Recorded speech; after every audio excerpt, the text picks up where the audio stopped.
Vamos a darles algunas ideas de diseño y composición para que puedan sacar el máximo provecho de sus suculentas.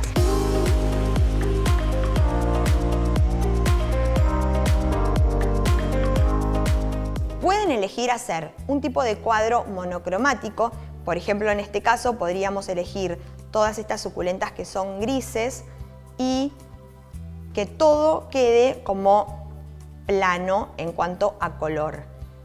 Recuerden siempre que si quieren elegir suculentas de color gris, tiene que ser un lugar súper luminoso donde lo pongan, porque si no se van a etiolar y se van a alargar. Esa sería una idea, podrían cubrir todo. De hecho, como están puestos acá los gajos en esta cajita, casi que parece el cuadro vivo. Imagínense cómo sería el aspecto que tendría el terminado. Si sus interiores no son tan luminosos y el lugar donde van a elegir colgar el cuadro creen que puede ser que le falte un poco de luz, les aconsejamos que hagan también una versión monocromática, pero en un verde intenso. En ese caso es donde más variedad de suculentas tenemos y quizá sean las que tienen en sus casas. Aprovechen, hagan gajos y en ese caso lo que harían es componer algo con mucha clorofila con un verde súper intenso. Si tienen plantas colgantes o rastreras, podrían también ponerlas como en un extremo, generando como un degradé. Otra opción es elegir hacer algo súper multicolor, como usando las plantas estrella que tengamos en nuestras casas. Suculentas de colores lilas, morados, rojos. Siempre les aconsejamos elegir una esquina y empezar como un degradé de color o elegir las plantas estrella para esa esquina y escalonarlas hacia la parte de abajo.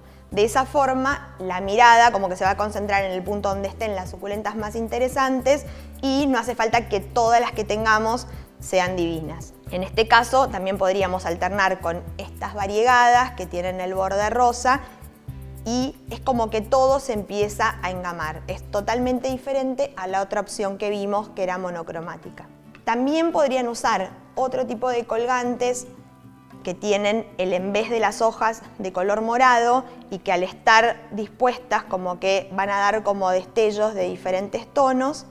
Y ven como acá que solamente las estamos presentando, ya podemos ver cómo adquiere vitalidad el cuadro. Este tipo es el que más nos gusta a nosotras, como elegir 2 o 3 plantas estrella y empezar a armar un degradé. Hay otra opción. Si ustedes no tienen tantas suculentas, pueden elegir una parte del cuadro, tapizarlo con musgo. Esto está bueno si quieren armar varios. Siempre les aconsejamos que para que logren un buen efecto poner 3 o 4. En general números impares quedan mucho mejor en la pared y entonces si ustedes arrancan armando 3 cuadros, quizá no tengan las suficientes suculentas como para cubrir toda la superficie. Pueden elegir poner el musgo, pueden elegir hacer algo súper formal y prolijo o algo mucho más desestructurado, donde se vean y donde el musgo y también las suculentas sobrepasen los perímetros del cuadro. En este caso podríamos poner una planta estrella mucho más grande y otras que acompañen.